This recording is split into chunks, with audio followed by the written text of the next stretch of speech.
Is up, everybody, and welcome back to another Madden 23 online CFM game. We are now in week 7 of the 2022 season here in the Premier Madden League. Our New York Giants are still undefeated in America. Of course, we do have that one loss in London on our resume, thus we enter today with a 5-1 record. The Jacksonville Jaguars have also gotten out to a surprisingly good start this year. Both of these squads are young teams that were maybe a year away from competing, but both squads exceeding expectations as we enter today's ball game. And even though the Jacksonville Jaguars out-superstar us 3-0, this is still a young team that is developing a lot of young talent, similarly to our squad. The one difference maker that we have on our side, of course, is Saquon Barkley. He's gotten off to a hot start this year. He's an MVP candidate, and he can ride us to victory if he has a good game. Otherwise, we might be in trouble, as we are underway here in Jacksonville. We'll start off with a delayed touchback by Antonio Williams, and of course, we get the ball to Barkley to start the game off. And if Saquon is setting the tempo like that, that could be good things for our Giants. Second down! Down goes Jones. The yards Barkley got, we lost them right back. Third down. Daniel Jones able to rebound, finding Richie James. That ball almost got away from him, but James able to track it down as Jones on the move. On first down, got a man wide open. That's Slayton. And Jones misses the mark. That would have been a touchdown. But Daniel Jones on the move, not able to make the pass. And now it's third down and 16 after the sack. Delayed pressure. Jones, he's off the mark again, and he's intercepted. The young standout defensive back Tyson Campbell with the interception, but Daniel Jones off to a very rocky start to this ball game. And this is bringing deja vu back from that one game in London where Daniel Jones' accuracy was a big problem. But it's perfect weather today. There's no excuse for what Daniel Jones is doing right now as we have a third down. Lawrence down low. That's Virgil. He gets away and goes all the way for the touchdown. Virgil on the opening drive. Short field position. Able to convert. And Trevor Lawrence quickly gets the Jaguars up 7-0. And the formula that we have used for success this season comes back to bite us right there. Playing smart, not turning it over. Well, there's a turnover right away as we go to Barkley here, trying to get the spin move off, and as Saquon has done all season, fighting for extra yardage, getting the maximum amount out of every play. Tight catch there by Kadarius Toney, who has been our leading receiver by far this season as Saquon gets stuffed up there. That's not too good of a sign, but second down, right back to Barkley we go, making moves. Barkley in a foot race, Cisco falling behind, and Saquon is gone. That's 62 yards on the scamper by Saquon Barkley, and the Jacksonville Jaguars are up close and personal with an MVP candidate in 2022, Saquon Barkley. After the past couple of years have been filled with injuries, Barkley has made the comeback both in real life and here on our Madden squad as Jamal Agnew, the former Lion, returns it to the 23-yard line. Play action for T-Law on first down. Oh, that's a duck that got there to Christian Kirk. That might have been an opportunity for our defensive backs, but not quite able to make the play as Etienne gets smashed all around town. Gets a gain of 1 and a lot of pain out of the play. Second down, Lawrence finding Christian Kirk, who has developed into a superstar in his first year with the Jaguars. Speaking of superstars, that's one down on the ground. Brandon Sheriff, and that's a big loss for the Jaguars as he's by far their best offensive lineman on this team as Etienne getting the carry on second down. The Jaguars, they are on the move. They are in field goal range on third down and 2. Play action for Lawrence, and he's sandwiched. Down he goes. Tibbs got dibs on the quarterback, but Ojulari was also there to make the play from 57 yards out. Wow, Riley Patterson got it between the eyes. That's impressive because Patterson is not one of the better known kickers in the league. First year in Jacksonville, and he was able to nail a long field goal. So that's big because, we might have been able to knock him out of field goal range, I thought, but Patterson was still able to knock it down as Barkley picking up right back where he left off as, man, like I said, he is running like a tank out there. Second down, RPO, that's the rookie Wan'Dale Robinson. And this week we're going to try to get Wan'Dale Robinson a little bit more involved. Like I mentioned, Kadarius Toney by far our leading receiver. We're going to try to limit his usage a little bit. Third down, down low, Darius Slayton. That's a first down. Patience by Jones going through his read progressions. That's what we like to see as he's trying to rebound after the sloppy start to this game. And Simple checkdowns like that in RPO, that'll help anybody's completion percentage. Sterling Shepard battles over the first down. We're now in the second quarter. Saquon, it's getting a little tough to run those balls inside the tackles. Oh, man, that's swatted by the defensive lineman right there, Earls. It looked like we had an open man on the zig. Third down, we sneak in a run with Barkley, throwing one man down to the ground.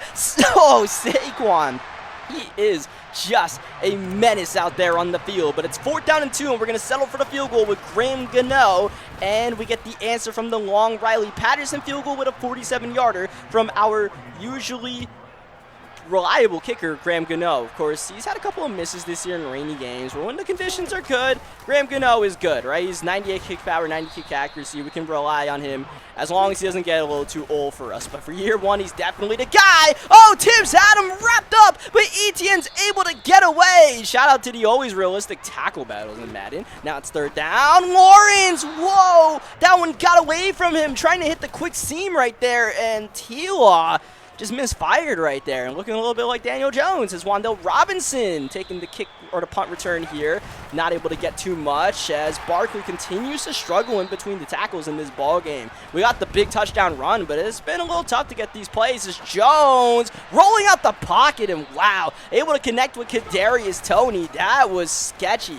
Honestly, probably a pass we should have not attempted given how inaccurate Daniel Jones has been in this game, but we took the chance, and Barkley is now off to the races. Oh, Barkley trying to stutter step right there, but that allows the defensive back to be able to make the play. Oh, Jones back to his bad habits, missing an open Kenny Golladay. Next play, Matt Breida need the block, and he's got it. Breida beats everyone for the touchdown. Matt Breida, once again, not getting a lot of opportunities, but shining when he steps on the field, and it's proven that our Giants are just a good running team, right? If we can have the same success with Matt Breida, or not the same success, but we can have similar success, then it's just, yeah, that's just our identity to just pound the rock. It's what we're meant to do. When Daniel Jones is missing easy passes, it's all we can do, right? And we talked about this at the beginning of the year. Like, this is our path to potentially winning games this year. It has to be, because we're limited at the quarterback position. Wide receivers, we're still developing guys like Kadarius Toney and Darius Slayton, so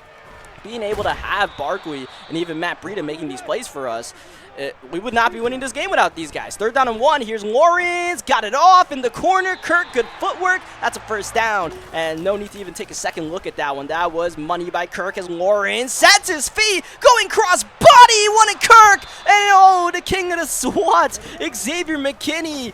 Oh, I wish he was the king of the interceptions, because that would be nice, as X is able to make the tackle as we are now under 2 minutes to go in the first half, up tempo, but now slowing things down is Trevor Lawrence and the Jaguars on 3rd down and 8. That's intercepted. It's the rookie Micah McFadden with the that, and McFadden getting by. Oh, he's getting by everyone. Roll out the red carpet for the rookie Micah McFadden, first career touchdown. Wow, on 3rd down, he sits in the passing lane, makes the play, and goes all the way. Man, oh man, Micah McFadden, who's about a 66 overall maybe?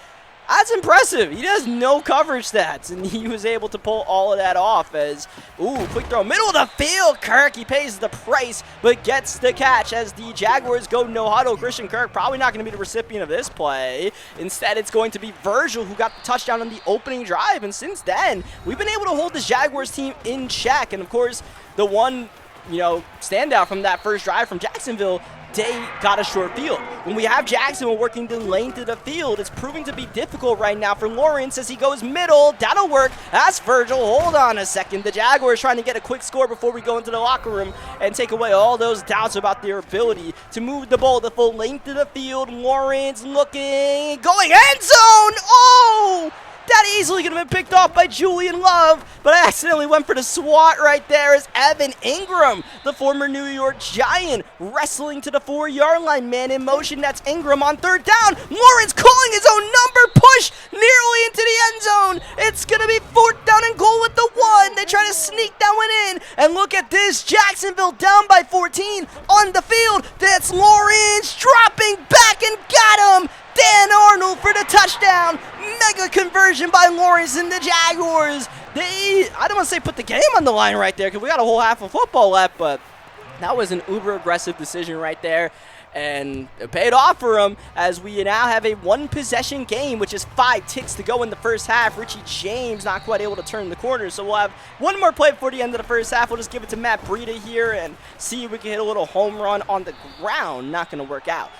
We do not have a halftime show this week, and we will not be having a halftime show for the next couple of weeks. Maybe not until at least past our bye, maybe a couple of weeks after that. So really quick, I'm not the one making the halftime shows this year. I just do the commentary over them. There's someone else in the league that's helping put together the halftime show. Shout out to Wumbo, he's the Eagles user. He's been doing all the editing, all the graphics and stuff that I would usually do, getting all the clips as the ball's on the ground and picked up back by the Jaguars, but he got busy and wasn't able to do them for a couple of weeks. So hopefully he can find the time to help us out. But the fact that he's helping out all is very appreciated, as Julian Love with the interception on 3rd down. The Jaguars almost turned the ball over with the ETN fumble, and then they do give it to us as Daniel Jones. He's got space to run, but he sets, he throws, he fires, and he's accurate. Darius Slayton, who of course had a potential touchdown early in the game, able to get the nice play there, get us a goal to go. Saquon to the 3. This is Wan'Dale Robinson in motion.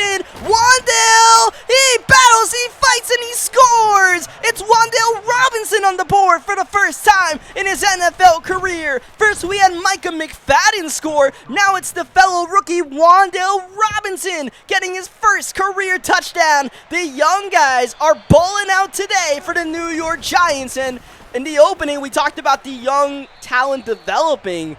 Talking about a step in the right direction for our young talent is Trevor Lawrence. On 2nd down, he wants the crosser. He sets, he throws, he's late, and that allows Julian Love the ability to recover and swat the ball. Julian Love is all over the field right now. 3rd down, big gaping hole. ETN easily got the first down and a whole lot more. By far the best run so far today for ETN and the Jaguars. Otherwise, we're doing a good job of limiting these carries, not allowing that mega gain that we normally do in these games with the Giants. As ETN in the flat. Oh, McKinney, he was taken for a ride by ETN right there and was able to hold his ground until his teammates were able to join him. As 3rd down, oh, that was nearly picked. Adoree Jackson almost got that one as Lawrence with the slide overthrow. 4th down, once again aggressive. The Jaguars on the field. They're not going to take the 59-yard field goal. Instead, they'll get the first down to Kirk, who's been busy in this ballgame. A lot of targets for number 13. That'll go down low. Wow, what a play by Etienne, changing direction so quickly, getting the hit in the yardage. And, oh, Etienne, this is not really his game, just getting sandwiched in there. I don't know if that's anybody's game. 3rd down and inches. Robinson in the game. They'll drop back the pass. Lawrence, end zone. Oh, that's intercepted. He wanted Virgil, and it's Aaron Robinson with his first interception of the season, I believe. Man, what a play. As we got that one off the Sterling Shepard, there is a flag. First down for now. We'll see what the penalty is.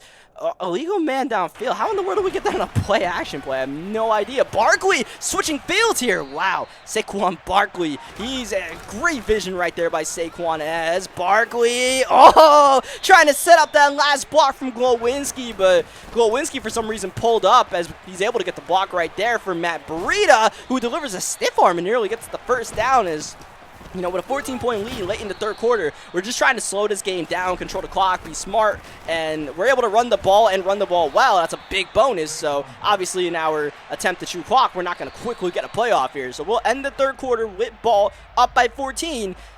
But little I know, that's how we're going to end the game, because my opponent's connection goes haywire and he goes goodbye.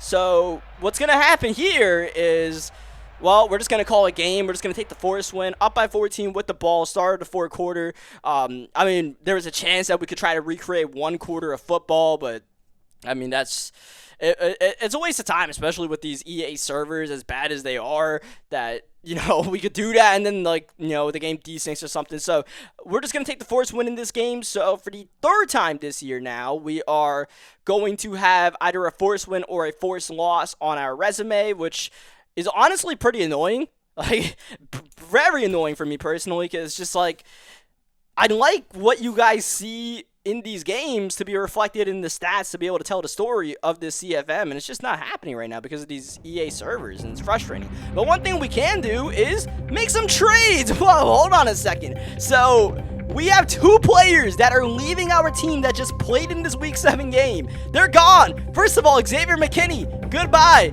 Well, thank you for your service, the king of the SWATs. Go swat some balls for the Bills. We are going to get a second-round pick out of Xavier McKinney. We are also shipping out a fifth-round pick for McKinney, but like I mentioned, one, if not both, of our starting safeties could be traded. I mentioned this in the preview for this series. Both of them are gone right here, right now. Even Julian Love, who we got a dev story for, who got a pick in that ball game. We're taking a third and a fourth for Julian Love, who was in a contract year.